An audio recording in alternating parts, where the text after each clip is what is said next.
Yes, it's time again for Buddy Martin. Call him up and tell him what you're thinking. But be kind because he's doing the best he can. Better, stronger, faster.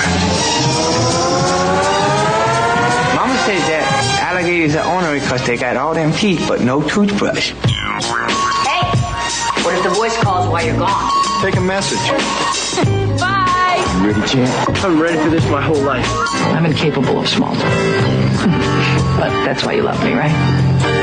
Kind of intimidating to be in the presence of so many great athletes. Now, here he is, the host, Buddy Martin.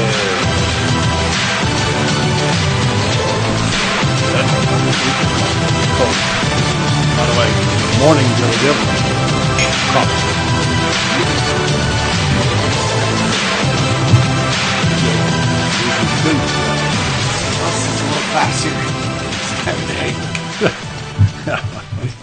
You know? People are saying, what are these turkeys doing up here? You're going to find out in just a minute. You are not going to find out in a minute. What's going on?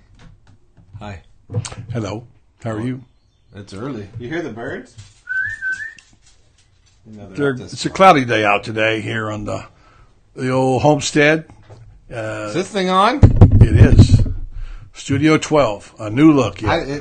Everything's different here. It is. It's a different time of day. And by the way, this is our new. I have to get a new cup. Well, I like this. This is my grandchildren's work here. I will say dilly dilly morning coffee. A little something new that the producer has forced me to do. I have not forced you. Yes, you have. You maybe sign a contract. And this is something we're going to try different this week. See if you like it. You folks out there are probably saying, "What is this guy doing on?" Can you hear us? How's the audio? We have a question. I can't hear you, but me, I can't hear anything. You got you need this to make you feel better? No, I don't. Are you sure? I want to say good morning to these folks. Well, look at Robert. I like the chalice. Look at Robert. Good to see you, David. Look, David Soderquist. What's he up to? They're busy. Steve Flatman. Hi, Steve. He wasn't able to come to our loud and clear. Yeah. Brent English. Paul Bell. Morning. So this is something new we're going to be doing. I feel like we're on NPR right now. Do you feel like we're a little NPR-ish right now? Yeah, we do. It does. Like, good morning, buddy. Shreddy. No, I can't do that. Good morning, buddy. Good morning. Good morning, Brendan. How are you? You can't say stuff like that. Well, it's hard to do. We're not in safe harbor. You're uncomfortable. We're at different angles. Yeah, I got a different thing over here. But it's okay. It's all good because you know what? We're going to get a new table. This is a week when I'm doing house cleaning because I have a big birthday coming up. My whole family... Some of my closest friends are going to have a small party. Birthday boy. We're not talking much about the birthday. We're going to do a GoFundMe page for the birthday boy. No, we're not. No gifts at all. But we're looking forward to this little trip. Something different, folks, if you'd like this time. Some of you do, some of you don't. We'll still do a late night dilly-dilly tonight, so hang on to that. Meanwhile, this is cleanup. Do you even have my name in your font list? No. Really? No. I'm so weird on your computer. You're never here. May I go ahead and say what we're doing? Okay, here? Sorry. No, just want to get this in to set the premise of the show. I have a producer who wants me to get right to it. He doesn't like it when I meander, so I'm trying to get right to it this morning. Good morning to you out there. We'll have a dilly-dilly. And I wanted to say that this week has been a week of cleaning out closets. There was a character way before your time and back in my father's day called Fibber McGee. I believe it was part of the Jack Benny show. And he had a closet, Fibber McGee's closet. And every time he opened the door, the closet, everything fell out, okay? Stuff. I watched CBS this morning on Sunday. Good show, by the way. There was a clip by George Carlin talking about stuff. He said, the only reason we have houses to put our stuff. When you've been married this many years and you've been around this many years and you've had 3 kids, you get stuff. You pay for a storage bin. I got stuff in the storage bin. I got stuff in my office. I got stuff in the closets. Well, my assignment this week has been to get rid of some stuff. But there are some treasures along the way, and I refuse just to dump stuff in a can without looking at it. I handled over 300 pieces of paper on Friday, I know that's boring to you, of things I've kept over the years, mostly all the way back to 1999. I'll go way beyond that. So Brendan came in and saw over the weekend. He's working in the studio. Yes. And he saw Because this. we're having guests. I'm going to hold this up and let you hold it. This is the microphone. Or you hold it up. All right. And this is the cup. This is the new Dilly Dilly cup. This cup was given to me by my late sister, Shirley Lovell Rich. That is awesome. Yeah, and there you see the Gator. And it was just sitting in a box somewhere in the closet. So this is now the new Dilly Dilly cup. I'm not drinking coffee out of it, however. It's just for nighttime. And by the way, there will be a late night Dilly Dilly tonight at 9, as usual. Why don't you tell them about the... what are we going to do? Because I think we sound better when it's up. When it's up in the air. Let's do it. Right. Well, here, We'll find another way to process. But can we just show? Can we show for just a second? Look how badass. You know who's loving that right now? Richie's loving that. Richie's saying, "Boy, I'd like to have deal too. It's heavy. Yeah. Look at the detail. Anybody got one of these? I don't know. Negative Ghost Rider. I don't know where she got it from. Look at the ridge back right there. Yeah, it's a bad boy right there, isn't it? I mean, it's heavy. It's heavy. Here. You hear that? Yeah. It's a real deal. That's a real deal. I had pencils in it. Brenda said, no, we have to have those. No, we're going to clean it out. It's your new chalice. So that'll be tonight. This is today. Now, today on the show, Brendan wants me to do a morning show. We haven't decided what to call it. Buddy Martin in the morning is a possibility. It's an old show. Because that's the way it used to be. Yeah. What do you like? I like Buddy Martin in the morning because that's what we did forever. 20 years ago, yeah. I can't see the comments. I don't know what you're saying. But anyway, we'll check with those later. Well, no, he says... Brian Ferris says Dilly Dilly, Buddy, and Brendan. George Carlin is the greatest, hilarious from Brendan. Yeah, like the koozie in the background, Dilly Dilly from Brendan. I think he gave us those, Dilly. Don Beverly loved the mug. Yeah. Breakfast with Buddy. What do you think about that? You don't do breakfast, though. You never eat. So I eat. We'll make it a work in progress. Meanwhile, on the show, and I don't want to turn this to Promo Central, tomorrow morning we've got at 10:30 Chris Lowe of the ESPN, who follows the SEC closely. He's not just another dude. No. He knows Spurrier. He knows Dan Mullen a little bit. He covers the league. He's very thoughtful in his writing, and he's a very informed source. So we're going to take a look at the spring games. I got those figures, by the way, and I was talk about them tonight with Franz Beard on the show, Late Night Dilly Dilly. And we'll tell you about that then. But anyway, Chris is bringing us some stuff tomorrow morning. We're going to try to do some informative sessions in the morning. Sometimes just be Brendan and myself talking, whatever. So I'm going through the closet stuff, Brendan. We found that. Yeah. Okay? Right. Now. Is that the box that you got it from? That's the box. Yeah, right here. That's just one of many. That's a small one. This came out of huge boxes, different. I don't know what all's in here, but this stuck out to me. How can you have a file and not have this? Can you hold that up? Yeah. What do you suppose that's got in there, huh, folks? What do you think that is? All right. Now, I didn't keep every flip card and every program and everything, every article I've written, but I found various ones. Some I'm not even sure what I kept, Brendan. I have no idea why I kept this column from 50 years ago. For the paper in Florida Today. Because you keep No, it's not true. You keep a lot of things. I don't. Not hoarder like. You keep. Well, you have a lot of good stuff. There's no doubt. You have a lot of good stuff, and so you rightfully so keep a lot of your stuff. And think about the credentials. You've given away more stuff than you probably. But think about the credentials alone, which my daughter Rebecca has packed and shipped or put together. I've got boxes and boxes of media credentials. And I've just kept them. One day I may paper that wall with them. It depends. But the thing about these is they have a value. No, I agree. And one day, remember we did the show 20 years ago at WMOP, WGGG. We used to do the morning show, Buddy Martin in the morning. We had a guy call and say, did you by any chance say you had a Super Bowl media pin from Super Bowl II? I said, yeah. He said, you know how much that's worth? And I'm talking 20 years ago. I said, no, I don't. He said, that thing is worth $2,000. I said, you're crazy. No way is that worth $2,000. I said, I'm telling you, it's worth $2,000. Why? Who would want? He said, they're very valuable collectibles. I said, I don't believe you. He said, I have the article in the magazine, the collector's magazine. I will rip it out and I will send it to you and you'll see.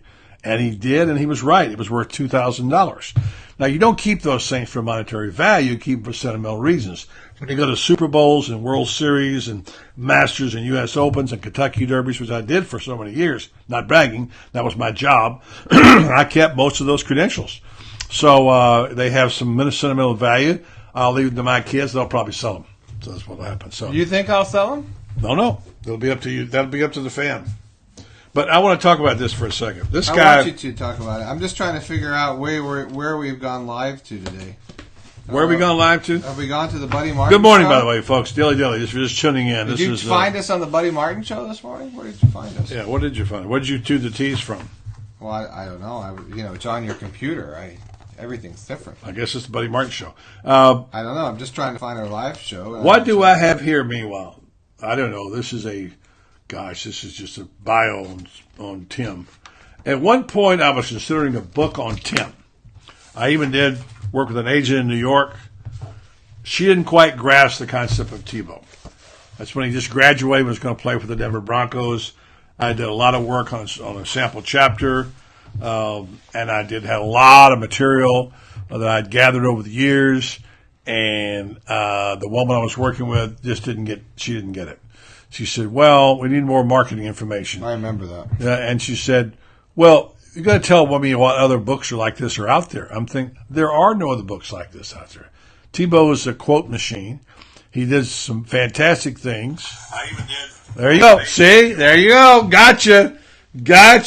You can bust in my chops all these times, and you did the same thing. I just don't know where we're live to. That's all. What difference does it make? They're live. We're live somewhere. All right, anyway. Go ahead. Doesn't matter. Well, anyway, you did get that one person, not woman, anyone, man, woman, whoever it was, because it doesn't matter, because it was great content.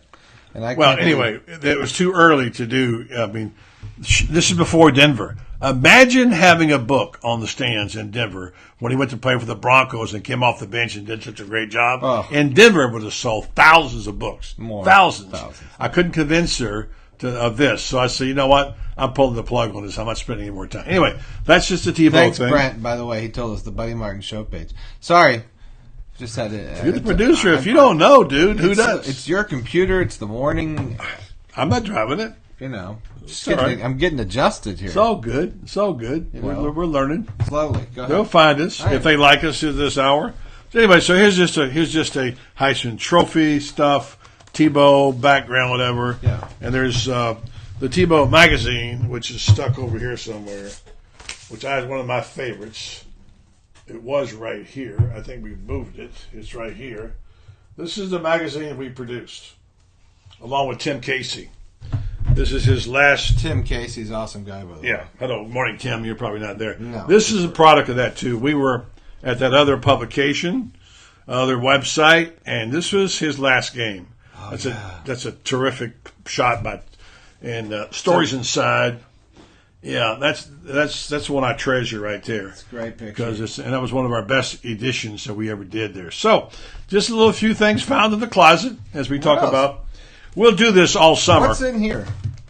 I just went through it. I know, but this is it's just handout stuff. There's nothing significant. It was background stuff for the books I was working on. That's just one. I got more Tebow stuff. It just happened to be this one that jumped out at me. What else is in the box? Well, let's see if people want it. I don't know, maybe they don't want to see it. Let us know if you want to see more in the box. We're going to do this all summer. I agree. Not every day, but I got so much stuff and here. Now I just figured everything out, so now I want to know what's in the box. You know what that's? Oh, you know what that is over there, right? This? Don't take it out because you can't put it back. It's the SEC Skywriters Tour in 1966. Something I'm working on, a project, by the way. What is that project you're working on? The project is... just tell me a little bit about the story. Well, 21 white dudes got on an airplane in 1966 for the first time ever, and the SEC set it up, and we flew around to all the SEC schools. And this is the first time any collective media did anything as a group. And we went to every school. My friend Neil Amder was my roommate, later the sports editor of the New York Times, by the way. And we had access to players and coaches at every stop. They gave us luncheons, whatever. And it wasn't all real good because some things that were written that were not favorable and caused some backlash to it. But anyway, this is the beginning of a story of telling the national brand of the SEC. So what happened? You guys get on the plane for the first time, and what was this all about? You were going to cover the SEC. I'm sorry, you've new environment today. Yeah, that's right. What I'm saying to you is that the SEC was not a national brand at that point in time. Now, people knew about it. They'd talk Big Ten and Pac-10 back in those days. And so the SEC, in effort to control the media somewhat and to get their story out there, put together this tour. We paid for it. They didn't give it to us. We paid so much money for our hotels, rooms, flights, whatever. They got an old, decrepit DC-3, which if you look close, you'll see in the background. Bucket of bolts, by the way, out of Jacksonville.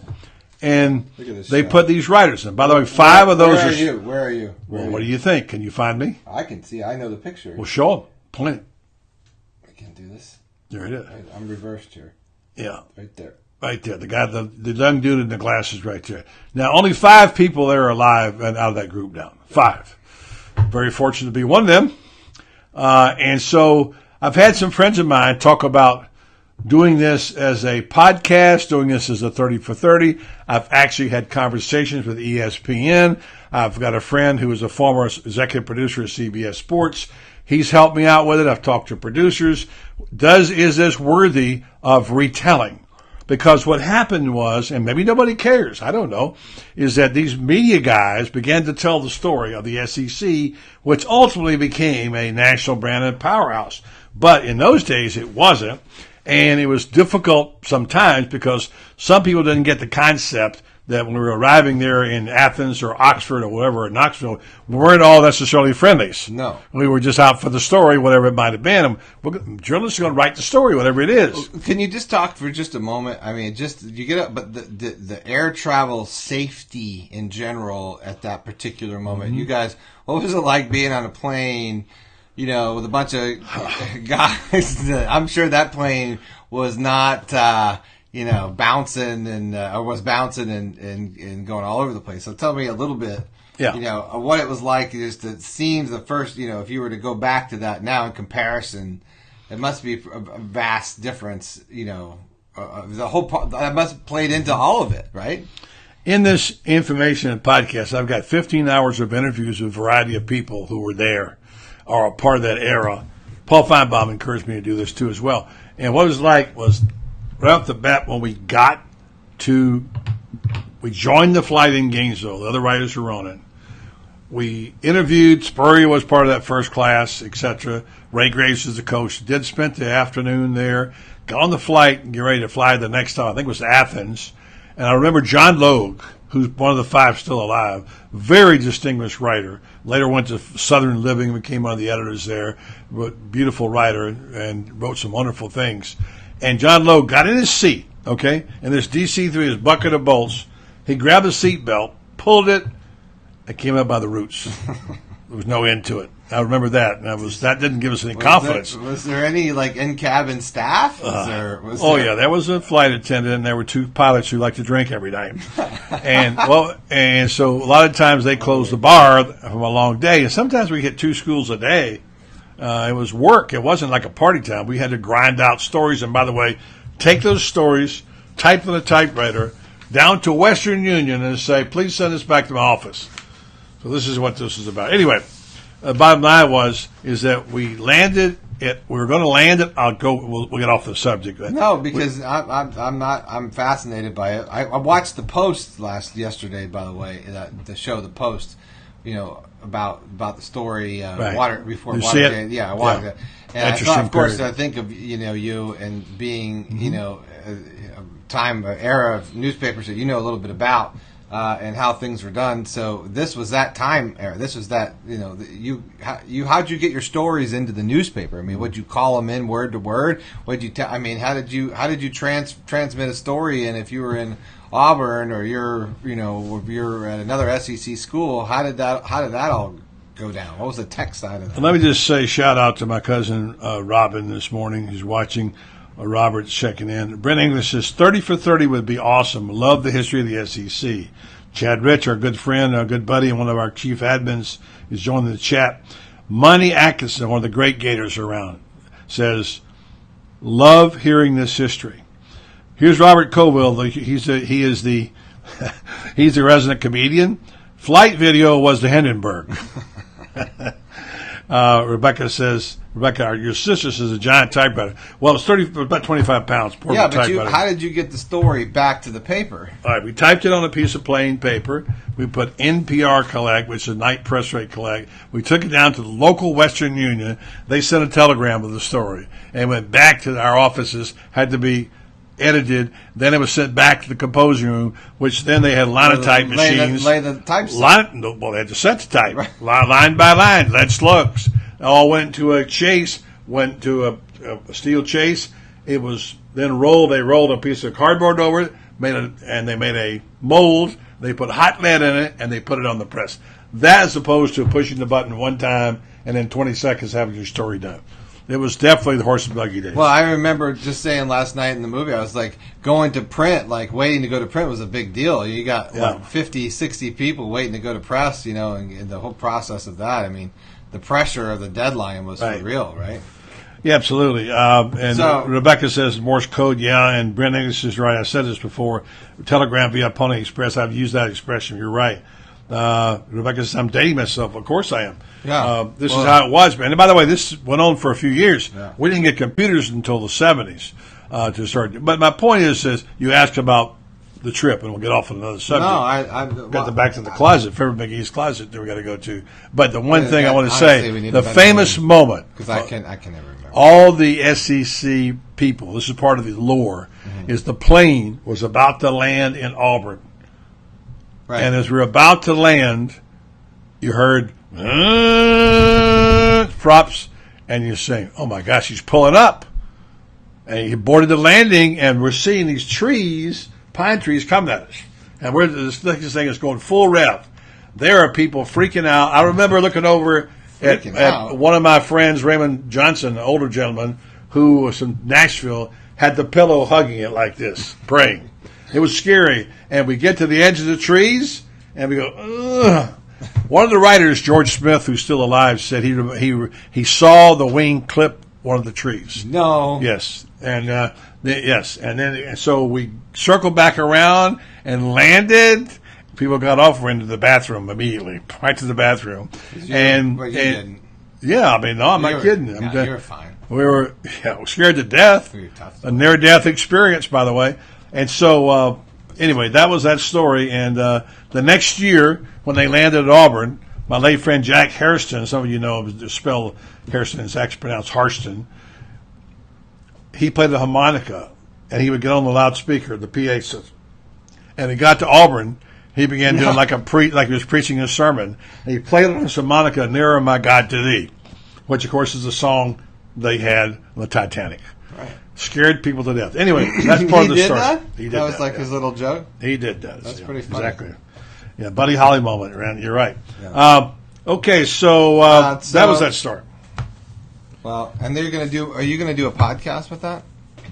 Yeah, I've got lots and lots of material. I'm trying to decide. I'm waiting for the publishers. I'm waiting for the producers of ESPN. I'm waiting for these people to come back. My friends are encouraging me. You also would cover the history of SEC Media Days. Well, because that became the whole. Which now is 1,400 people. It was 21 then. Okay, but so for the layman who doesn't know what SEC, what is a media day? What's SEC? Everybody from all the SEC sites and then the national media. We do this. You were there. You explain it. Why don't you tell it? You were at one. Every conference that's 20 years. I have a picture of you there. 20 years ago? What? When you're selling? You went up? No, it was 12 years ago. You went. Was it that long ago? Yeah. Yes. No. It wasn't. Yes, it was. It was 2008. I think 7. But anyway, you were at SEC Media Days, and what it is everybody's there. They've seen it on ESPN. Yeah. Feinbaum was there. And everyone's there covering their team in whatever conference. SEC Media Days is what this whole thing is about. Got a massive hype machine. Yeah. Interview, talk, players, all Feinbaum broadcasting. Get your bites for like the summer. Yeah, it's just it's a big deal. So anyway, this whole story that you're talking about swings off of SEC Media. It does. And Why? you and I will probably be there.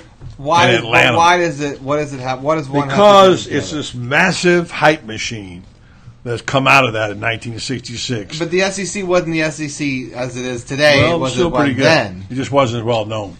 Bear Bryant was pretty well known, by the way. At that point. Oh, I don't. I'm just saying, in comparison to what people see Yeah. the SEC as a powerhouse now, where everyone you play in the SEC, you start, you go pro. You know, yeah, that's not the same as what you're talking about now. So this is also the growth. It was the beginnings. The beginning. It of was a the seeds powerhouse. of SEC media days. When, by the way, things like integration, you never wrote or talked about. Imagine the shock of the people at Oxford. Now, Circa listen to what me. year? 1966, the first year. 66. Think about this. Research what was happening in 66.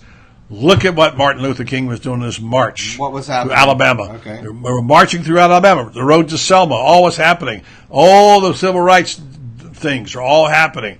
And a lot of it centered around Mississippi, the state of Mississippi, and the people who went there. The one guy got killed there. The issues happening in Ole Miss. The National Guard being called out to block integrations. All happening. So imagine what happened when a plane full of writers, I say plane full of 21. You knew this when you're landed. obviously when you're landing. You know, Of course. everyone's talking about. Of course, no, not everyone. No one talked about it. It was hush hush. A lot of people they didn't want to talk about it. It was one of those things you didn't discuss. Nobody wasn't like scheming. Well, I'm going to write about. There were this. nobody was writing about integration in sports. Nobody. You just didn't do it. You just didn't do it.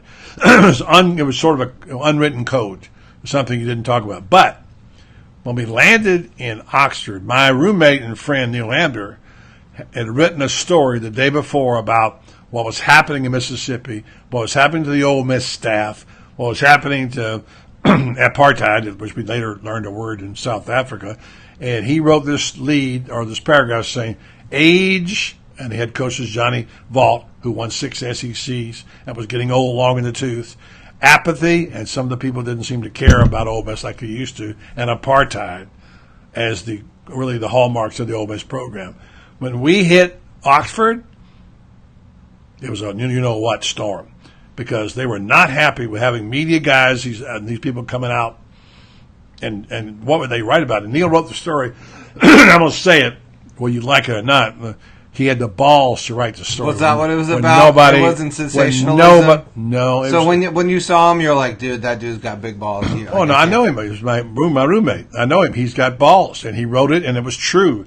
It wasn't popular. What was it about? What was the story about? It was about what's happening in the culture of Mississippi, about how they have not integrated. By the way, in the podcast, I've researched it further, and what happened is that, and I didn't want to go too deep into this right now, but in the podcast, I'll explain this, is that integration was just happening. Nowhere in the SEC was there a black player anywhere. And Houston, who had a powerhouse of a team, had beaten Ole Miss the year before with a black player.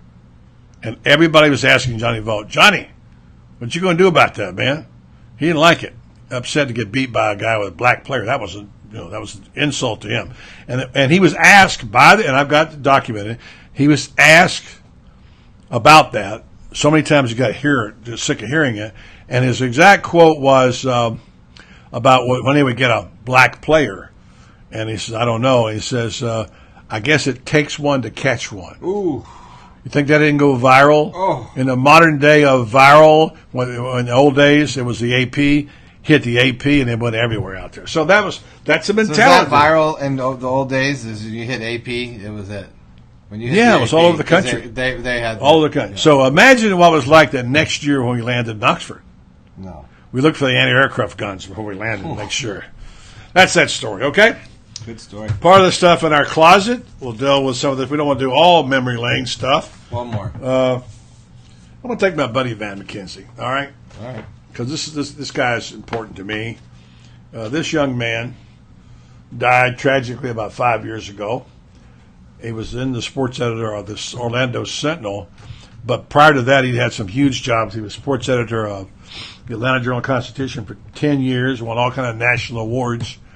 Prior to that, he was at the New York Daily News with me as my top assistant. And prior to that, he was at the St. Petersburg Times with me as my top assistant. And just to kind of date him now, his protege is that woman on ESPN. Well, Jamel Hill, but Jamel Hill he not protege. He hired her. He hired a lot of people. Mike Bianchi. He hired Mike Bianchi. He did. So, yeah, down there. And anyway, the point is that Van was blessed with a lot of talent, all molded and shaped as a 18-year-old at the Ocala Star-Banner. That's where he came to work for me the first time. He worked there for almost 2 years, took my job when I left, and began his growth. And we worked together at Florida Today, St. Petersburg Times, and the New York Daily News. And then he went on to become the managing editor of the National Sports Daily. Anybody remember that publication? One of the great it's like the dream team of sports journalism. Yeah. I wasn't on that one, but he was the managing editor of that for 2 years. National Sports Daily had every talented writer, except one or two, and editor you could think of. All my friends worked there. It was magnificent publications. It folded in 2 years because they couldn't distribute the paper. Really? Again, it's just a little bit about that. I want to know. I just want to say, my friend, Van, I'm proud of you, buddy. You did good. Miss you. All the best to your family. Van McKenzie, R.I.P. All right. Well, so then. Yeah, there you go. This is one of my. We're probably really. Don't really care. Steve Flatman said, "I feel like I'm in history class. I love it." All right. So where is this picture? Well, you can tell it because you know it. Well, this is Arizona. And what were we doing there? You were signing books. Yeah. And it was the national championship game between Ohio State and Florida. Yep. It was a Franz Beard production party. It was. And we had the copy of, which book was it? Wasn't Urban's Way. Down where the Boys from Old Florida. It was? Boys from Old Florida. History, oral history. I don't have it in front of me. It is one of the most, I will say, complete oral history. It is the only oral history. You don't have one in here. I know you don't, because I've looked for it. It's not in here. It's in the other room. Because you don't have it over there. Right here. You do? Get it out. Yeah, I just got to get it. Here. Yeah, I got it. It's right here. You got a bad hand. What did you do to your hand? Oh, I was. Your golf swing again? I was rescuing a dog. Yeah, I figured. Out in front of a car. Yeah.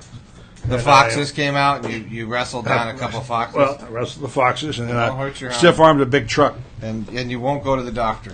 Anyway, this is the book. Okay, I don't feel like I'm plugging books here. Okay, but this you is. Can't help it. You wrote books. This is this era of Florida football from 1950 when I first heard about it as a small child, all the way up to through. The Alexander Perez wrote that? Oh no, that's fine. I know. I'm trying. And all the way through the national championship with Chris Leak. I interviewed over 50, probably 60 people about Florida football and their era. And when you talk about, let's say, what do you know about the Ray Graves era? Well, a lot of it is in there. Steve Spurrier era, a lot of it as a player is in there. Charlie Pell, each coach that right through Urban Meyer. Is the people who represent talking about what it was like and what it was about and the history and the stories and whatever. This is a book that sold okay. I'm proud of this book because I had to dig it out. I'll give you one story and I'll stop. Is it available on Amazon? I think it probably is. The Boys from Old Florida. Yeah, it probably is. Yeah, I'll have some. I'm gonna try to get some at our next outing to have. But Urban Meyer took this book in 2007. Gave it to each one of his assistant coaches and said, read this book over the summer. It's your assigned reading. He did? Yes, because of the history involved. And if you want to know who you are and what the Gators are, this is what it was about. So that's what I'm proud of. It's documented history, all original. I didn't get any clip jobs. I went and talked.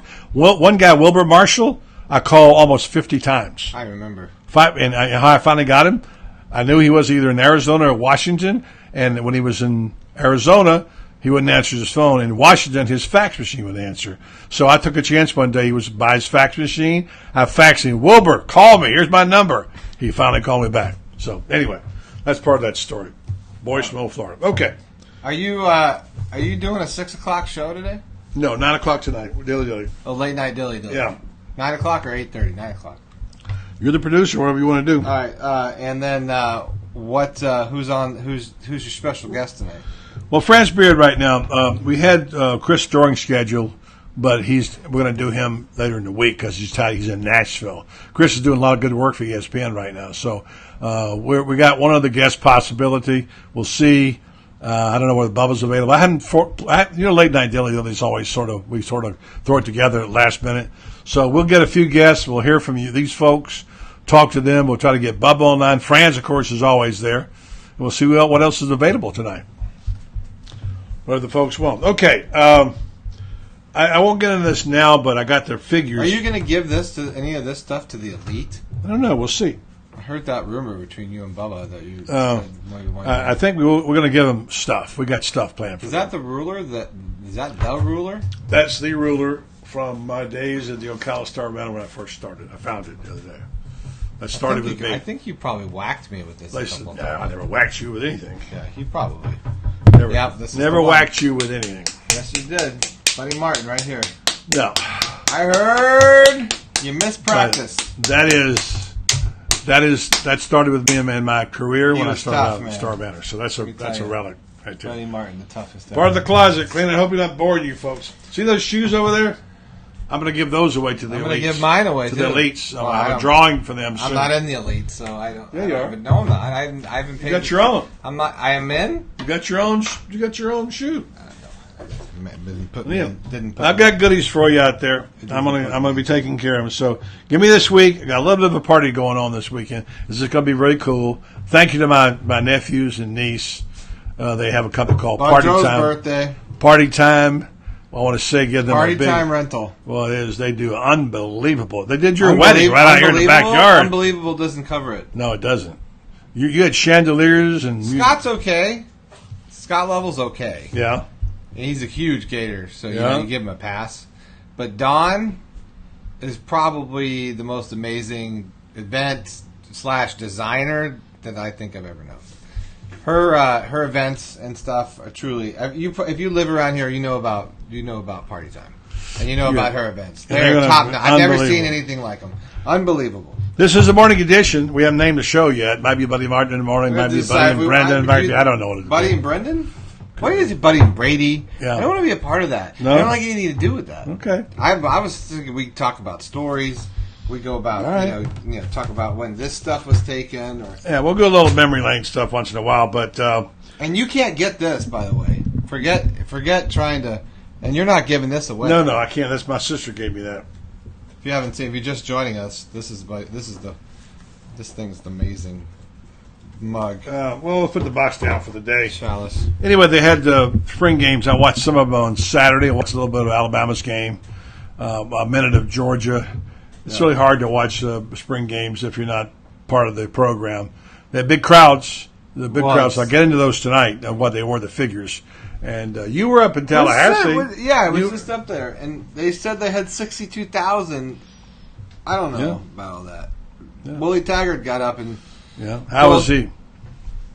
I mean, I guess he was pretty rah-rah, you know. I think he kind of fits it in Tallahassee. I think he kind of fits the vibe there. I think he's a good fit for him to be in that area. He seemed like he was... he seemed Mullen-esque in some ways, you know, very much so wanted to be... We were at a Walk for Life event, and he very much so was out there trying to get his face out there, trying to get people excited about, you know, his team and what he's bringing to what his product is.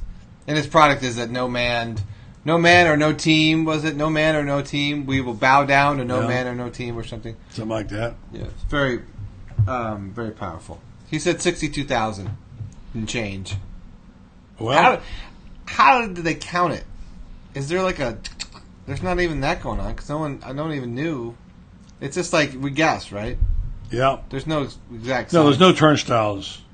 So it's just whatever people want to make it up to be. Anyway, that's my 2 cents on it. I think they're all probably around 40 grand. So what was Tallahassee like? I mean, you know, I don't know much about Tallahassee. Although, you know, it's not as... It doesn't feel as good as it does to be in, you know, down in the motherlands and Hot town. So, you know, the Ville, I like to call it. Why do you call it the Ville? Gainesville. I know, but is that the new hip thing? No, I don't know. Is it? I don't think it's a hip thing. The Ville. I like it. Well, I think the nurses and people in my family, nurse practitioners and my immediate family call it the Ville. My brother-in-law, Andy Bronson, calls it the Ville. Okay. So maybe that's what it is. I think that's where I don't think anyone else calls it that but him. No, I see some of the recruits call it that. Some of the it's cool. They probably got it from me. From you? In this show. I don't think so. They've been doing it before you did the show. Hashtag the Ville. I don't think so. That's possible. You're a cool guy. So people are going to start talking about your hat here. You want to hear what they had to say? What, this Here's hat? the questions. What, this one? Yeah, hold on a second. You got it for me. I may have to start about the hat. Might have to start on Brendan about his hat from Robert Colville. Okay. I don't know. That's what he said. He's threatening to talk about your hat. You bought it for me. I think it's cool. I would have bought one for myself, but it was too small for me. Literally have worn it like twice. This is the second time. I like it. What do you think of Brendan's hat? I like it. What did I do? Mug it in there. I can't see you. Mug it. Yeah, I think it's a cool hat. Let's give a thumbs up and thumbs down on Brendan's hat. It's a little different. He likes things different, right? I kind of thought I see the recruits wearing a lot of. Robert, listen. Hat is a bald man's wig. Robert says. He's calling you out, dude. Robert. Whew. He's 6'4", by the way, Robert, in case you didn't notice. Brent says it's called Tally Nasty for a reason, buddy. Robert says. Brent says, I'm sorry. Bubba says he's available tonight. Woohoo! Bubba's in on the late night dilly dilly. You remember Bubba? Remember Bubba? Bubba? Who? Remember Bubba? I don't even know. You're thinking about your hat now, aren't you? See. Now all you think about your hat the whole time. Said no. Bubba, you good know man. What? Here's the problem: is everyone's a little surly in the morning. Brent says he's got one just like it. Okay, then we need like some Bloody Marys before we get on the Dave show. Myers says I want one. I currently have no more day job. That's right. So, I mean, this is why this is going to happen. Do we have to start day drinking? I can't do that. No, we're not doing that one. I can't do that. I can't do that for sure. One thing about the new Capital One program, it tells you when someone's charging your account.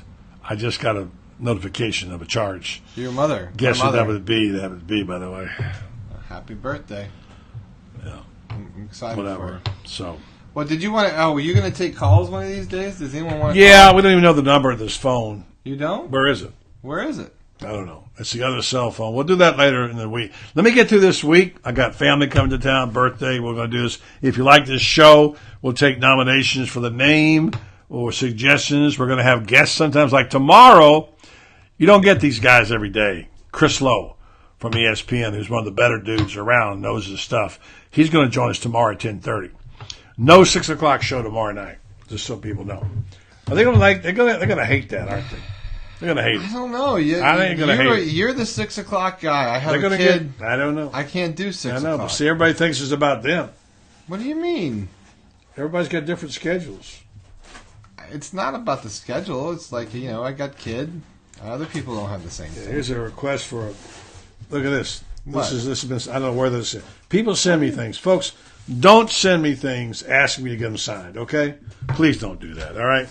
I'm not in the signing business. I'd like to help you out. This comes from a Bucks fan. Okay. Guess what this is, okay? What is it? This is written, I got to find the date on it. I don't even know where anything It's been about a year ago at least. With a return envelope. I'm a Bucks fan who has been emailed you about getting Scott Brantley to sign a Bucks photo. I appreciate all your help in getting Scott to sign this. I'm able to get good Gators coverage on the radio show when I'm in Florida. But up here in D.C., I'm at the mercy of the national TV audience to help us with the Gators and other Florida stuff. Yeah. And his name, or her name, I'm not sure, is... I can't read that. I can't read the name. What? And this is what he or she wants me to have signed. Here's the envelope. Now, I like helping people, but I'm not in the business of doing this to, I'm not like a collector. And here's the. Are you going to do it? I can't read. Francis Peck. Uh-oh. All right, look. Who? Francis Peck. This is the picture of Scott Brantley. She wants me to have it signed. So I don't see Scott Brantley. I never see Scott Brantley. It's a cool picture, though. And I can't just like go to his house. Yeah, but they hand wrote it. I appreciate that. This came in. Why? You're a horrible person if you don't do this. Yeah, okay. This is about 6 years old, just so you know. What? 6 years old? Yeah. Who is this person? I do not know. Never heard of him before. Does it say Franz? Looks like Franz Peck or something. I can't Or tell. Fran? I don't know. There's the email address. I won't give it out. 6 years old. It's at least 6, maybe 7. This explains a lot. Anyway, don't send me stuff to have signed. I don't do that. I don't do it for myself. I don't have time to do it for you. Whoa. Brendan can take it on if he wants to. And you're wasting your time and your Charge money. him for it. I don't want to charge That's him. what Tracy says. I just, one thing I learned a long time ago. It's from the Make-A-Wish I Foundation, got away. buddy. Brett English. No, Hi-oh! Too early. It's not. Not Anyway. the F word. No, Joey, not the F word. Okay, here's the deal. I here's learned the a deal. long time ago. This is years of experience. Never get in the ticket business. Let me finish. Because you're going to get burned from people saying, "Oh, can you get me some tickets?" First of all, I don't have access to them. I have to buy them just like you do. I didn't like people say, "Let me send somebody some tickets." I am not in the ticket business. I don't get them free. I have to do what you do. Got to call the ticket. You've done some really nice things for people in the past. Brendan, I'm not available to do tickets. I got out of the business because you know why? Why? I've had people say, "Well, I want 4." And guess what? They never show up. Never send a check. I have to eat the I've tickets. always shown up. Yeah. I've never ever screwed you. You're the press pass. You don't worry about that. That's right. I'm talking about random people. I never would. I do not want to get in the ticket business. I just want to say that. I do not. I did. And don't send me stuff to sign. That's not my deal. It's me. My wife has to go to the post office and do it, and so on and so forth. Really? Got a person asking me for a T-shirt. I don't mind it. They'd like to have it free. Okay, I got to pay for it. I'll see, and I got to go to the post office to deliver a free T-shirt and pay for it. Those are just little things. I don't mind it. I'm glad to help. I'm generous. I'll send you things as elites, but please don't put me in the ticket business and don't send me things to have signed. I don't. You know why? You know this. I never ask people to sign things for me. I just don't. I've got 3 or 4 things that people sent me unsolicited, like the football from Urban Meyer. Will you sign this for me? I'm serious about this. This is very important to me. Me? I get people send me things like I get a football from Steve Spurrier. Yes, I had him sign that for me. But I don't ask for things signed for me because I'm uncomfortable. I'm not going to ask for you. No. That's how it is. Well, I get residual people think that I... You don't think I'm serious about this. I'm dead serious. No, because I have people have asked me. I had one guy stalk me. He said, I said, well, I'll ask. You can't even, it's a firm no. I'm sorry, I can't help you because you do it one time. I have nothing signed by Dan Mullen, although I will say this about one of our good friends, Lynn Tyndall. He was going to send me that. He said, I'm sending you the shirt signed by Dan Mullen to put up in the studio. He was going to send it to me, and I appreciate that. But then I said, Lynn, why don't you keep that for your son? Another day, another time, sometime I'll try to get one signed by Dan Mullen, if possible. But I don't ask Dan Mullen for signed things for me. I just don't do it. So please don't ask me to sign things. Jeff I'll Cole do anything says, else how about that head ball coach autograph book? I just said it. You weren't listening. I said the Spurrier. This is when I was getting him to sign things for other people, and I had an extra football. And he signed it for other people. I said, sign this one for me. That's all. Says book. What about it? It says Jeff Cole says, how about that head ball coach autograph book, buddy? Do you owe him a book? Do you owe Jeff a book? No. All right, I'm just checking. I don't know. No, you can't do it with your finger. Right there, that guy. No. I don't know what you're talking about. Robert Colville needs 2 of them. Joey McBrayer, I was very appreciative that Miss Joan was kind enough to get you to sign my book you gave me at the tailgate. Of course. And she mailed it to me. But you work for it. That you was are a very member. gracious of her and you, buddy. Yeah. Just sent them to the local scalper. LOL, buddy said. Tracy, no, Joey, people want all the free stuff. Joey, I like all. The black hat says, thank you, Joey. I appreciate it. Lane Tyndall, buddy, show him at Gator Nation Kingdom. Jeff Cole, for being 1,000th member. Jeff didn't get his book. He was the 1,000th member. Okay, well, I don't have his information or his email. If he gets that, then he has to email me. No. Well, you can email or you can message the show. Send a message personal message on the show. If you don't know how to do that on Facebook, then I guess guess who email would do what? it? What would you like? Don't. Just need to have the. What email address? No, messages better. Well, if you can't message, what email address? We have several to choose from. I have several. I'll let message me. If you can't message, I'll give you one. I don't want to give it out publicly. All right, 10-4, he said. We're good. We're all set. We're going to live up to all the things. Really and by the way, I'm here every one of the people who are admin, by the way, yeah, will get and has gotten a shirt and a book. The ones that didn't get them, they weren't there. I'm holding them for them. A shirt and a Spurrier book. I'm holding it for you. There's about 6 of you who haven't got it, including our friend from China, Roger. So we'll get to that. But again, I don't want to be a fulfillment house. It's just the people that I care about. So anyway, have a lot of people that you care about. Well, I mean, look, the ones that support this show are always going to be special to me. Buddy's a giant softie. These people who have stepped up Buddy as admin are going to be able to be treated. But then he always helps out because he's a big softie. Just don't send me things to sign, please. Don't. Anyway, all right, so other things on the show today. Let's get off that subject because that's a buzz killer. It's fine. Well, sometimes I'll read this. This is about a perfect town, a perfect time. Yeah. It's about Ocala. How about today? That's right. Well, we can say goodbye because you got late night dilly tonight. One more. Let's get one more goodie out of here if I can find it. I don't know what's in here. What is in here? Oh, I don't know. Team member. There's various things. Yeah, let me pull something out. Well, I'm going to pull this out. Hell, they make a mess. There you go. I spent all that time putting this together. And then, what's in here? I don't know. You'll have to call it out. What's it Masters Notes 99. There you go. You pull out. You got to pull out what they are, though. That's the thing. The value is what they are. Value. If you pull out one of the sheets, you'll see. What does it say? That's it. What does it say? See, this is the stuff we find in the box. Yeah. Look at one behind it. Did you? This is when you follow. No, not one behind. There's this right here. I don't know. This right here. What? This? Look what it says. Oh, yeah. Interviews with Jack Nicklaus. Some of my notes, and also from Tiger Woods interview. What happened? What happened in '99? I don't know. I had to go back and look at my notes. I don't know, Brendan.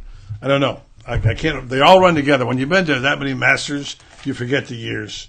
I have to refresh my memory. I never could read your notes. They all run together. I know. I have a doctor's handwriting. Anyway, one day these guys will all throw this in the garbage anyway. It won't matter. So auction it out. All right. So let's just clean it up here. Jeff Cole, Humanitarian of the Year. I don't know who that is. It's in a flat rate envelope with that, Jeff. Jeff, good. Okay, we want to make sure we live up to all commitments. And I want to say again to the people who are supported this show, how much I appreciate it. All the David Soderquist of the world and so on and so on. Every admin and every elite is going to be rewarded in many ways. Moderator. And every moderator. Well, I don't give... They'll be rewarded a different way. This is the elite class. Admin are automatically elite members. Moderator are not elite members. Right. So, but they can become it because these people paid money, and we've given them some stuff already. We're going to give them more. They're going to have a role in the show. They're going to be doing things, and it's to come. I've got it all written down. You're going to love it. They're going to love it. So, wow. Sounds like it all worked out. Buddy in the AM, says Don Beverly. Maybe. Okay. Should we wrap? We've been doing this how long now? All right, folks, let's let them check in and sign off and tell us, you want more of this, less? Will you watch again? Will you tell your friends? What do you want to do? This is what we'll be doing more of. Summer schedule, Brendan says. Summer schedule. So it's already summertime. Give us a note and tell us you like this. If you like it, we'll do more. Do you think they like Joey McBrayer. Joey McBrayer is one of our main dudes. He came through big time. Robert Coville, who says, great show, thank you. Oh. Alexander says, thank you guys for the show. Steve Flappin says, we appreciate what you guys do for us. Kind of nonsense today, but it's just one of those days. It depends on what's going on in the world, in our world. We will have guests tomorrow. We'll do other things. We'll have some hard facts. Look, it's summertime, folks. Here's some things I'm thinking about, and take this with you. We're going to have a week. We'll talk about my first trip to the swamp. I don't want to do it now. It's a topic we're going to address later on. We'll have all-time favorite games. I was at that game. We'll have All-time favorite Gators. We're talking about the time you're almost at the Miracle on Ice, but you're at the Miracle on Ice in Lake Placid. If they want to, yes. Joe McBrayer says, I like the variety, switch it up with the timing of the daily shows, keep it fresh and interesting. Good idea. I think that's what we're trying to do. I think I'd like to talk about the drive one day, too, with the Broncos, because that was awesome, too. Yeah, that was in Cleveland for that. That's up there. Yeah. You can't see that one. Well, you're the producer, so whatever you say. I like the stories. It's an opportunity to dig in a little bit. You like the stories? I just hope they don't get boring. Well, look, you've got a lot of great oral history of treasure troves in there I don't think that you know about that I think we could dig out a little bit and have it if everyone likes the format, and it's a good opportunity. And you also a great opportunity for you to maybe talk to some people along the way until the season kicks in, which obviously will be a whole different animal. By the way, excuse me for interrupting you, I like the fact that we got a lot of our fans are here in Gainesville, Ocala, but they're spread out around the country and the world, for that matter, from China to Alaska to etc. Richie, who's out on, by the way, on the oil rig, just checked in. Andy Heyman, our newest elite member. Andy, thank you. It came in the mail, buddy. I got your check. He says, I lost it. I love the old stories, he says. Told you not to give it to me. Yeah, don't give him anything. I don't do the Brand money. English is one of the best shows yet. Okay, not any money to do. Richie but Robinson, look at eat your heart out, Richie. Show him that again. Oh, Richie's gonna freak out. Richie, this is for you. Brendan, not for him. This is not. No, he'll for him to know about. Now we're not giving it to anybody. This my sister gave me. My late sister gave me this mug. It's a new Dilly Dilly cup. We'll use it. We'll break it in tonight. What we'll have to do if you're here, we'll just pass the cup around. Skype in probably. Yeah. Robert Coa wants you to have your first trip to the swamp story is what he wants. Ooh, mine or yours? I don't know. Brendan's, he says. Gosh, I have to remember what that is. Okay, so if you like them, when you log out, just say, hey, checking out. Thank you. See you tonight at 9. Tell us who you are and what you like. We're going to try to tailor this show for you. I'm glad some of you folks liked it. Joey loves the mug. So I guess we're going to have to make Brendan a part of this on Mondays, huh? You seem to be drawing a lot of attention with your hat and the comments. It's not. And the profile shot of me is not flattering. So, by the way, Andy Heyman says, Brendan especially at a tailgate. The King's Cup, says Joey. The King's Cup. All right, so... what's it cost to be What's it cost to be? Well, there are different things, Don. It doesn't cost. We don't. It's not a monetary thing. Right, but we have the Elite, which is a new program we're putting into place. Maybe that's what it is. Yeah, and the Elite, and we can't outline everything to you now, but I can tell you at the tailgate, we gave a shirt and a Steve Spurrier book to the first time. Now, as we go along, there'll be other things you will receive. Here's one thing. I'm going to have a monthly drawing for the Elite, all right? We're going to put something of value, I'm not saying what, in the drawing. Someone will have that every month. It'll be something special, all right? That's one. Secondly, some of you will be co-hosting Late Night Dilly Dilly. Full on. That'll be another thing we're doing. We'll have some other stuff I can't talk about right now. If we do an event, you'll probably have a reserved seat. That's Bubba's territory. So we don't want to go jump the gun because Bubba says, look, this is all year long. We're going to do it all year, so we don't want to say we're going to do it all at one time. Phase one is in. I think it's safe to say that probably a lot of your bennies as Elite's going to come in during the season. No doubt. No doubt. So I think more to come for tailgates, home games, that kind of stuff is definitely where being Elite's going to be your deal. And I don't think you can only have a certain amount of Elites too before it's probably going to be sold out. So I'm not trying to promote it by any means, but getting in now certainly gets you a spot because I don't think after a certain amount we were discussing the other day, you're going to be pretty sold out of it. And by the way, it's April the 1st next year. You haven't gotten your money's worth. I'll write you a check back. Okay, I don't think that's going to be the case. Oh, well. I don't know. Nobody wants it. I'm not promoting your situation. I think as things just firm up a little bit more. We talked to, we've proven that we know how to throw a party. Bubba certainly knows how to throw a party, and we all know how to. It takes money. And a lot of that Elite money went toward that too. All of it did. T-shirts. A lot of it. T-shirts all came from We're Elite down money. It's cool. All right. Anyway, the point being is that if anyone has any questions or if any that's ever called into question, please don't, because we're certainly doing this to make it a fun thing for us all. So. All right, Richie says, David Soderquist says, I'd love to coast a late night dilly dilly. Well, you have a shot. Chad Rich says, great show and format. Love hearing the history. Richie Robinson, hello, buddy and Brendan. Richie, I hope you saw the cup. You like that. Joey McBrayer, monthly elite drawing. Yes, he likes that. Tracy, Workman Decubalist. How are you, Tracy? Says, it's fun. If I don't have a meeting, I can listen in. Great. David Soderquist, loving the morning of Martin Dilly Dilly. He's saying, are we talking about the next year, the next spring game for tailgate, David? No, we're talking about this season coming up for tailgate. The tailgate is this year. The hosting late night Dilly Dilly is this summer. It'll probably be Monday nights, is what you've chosen, right? Well, no, your hosting probably will happen on Friday night Dilly. Yeah. No, not Friday, Monday. Well, Monday's show is scheduled differently. We'll talk about it. I thought you were doing Friday night Dilly Dilly and a Monday night? We'll talk about it. We'll see. It all depends on where people want to go. We'll see. But I'll talk to you about it off there. Well, we have to decide if we're going to do that. I think we should continue to do 3 morning shows and a couple late night Dilly Dillies. And then you have Wednesday at 6 at World Let's see how it plays out on the 6 o'clock show. Not having one. We may have one. Okay, anyway, you're the producer. You can decide. Fridays are tough because I have commitments, but I can do it. Decals, Richie Robinson. I didn't get involved. I know that. That's all up to you guys to figure out. I've been out of town for a couple of days, and I'm getting ready to go back out of town. So, to Boston. Joey McBurr says, David Soderquist hosting a late night Dilly Dilly. Brother, bring the fireball.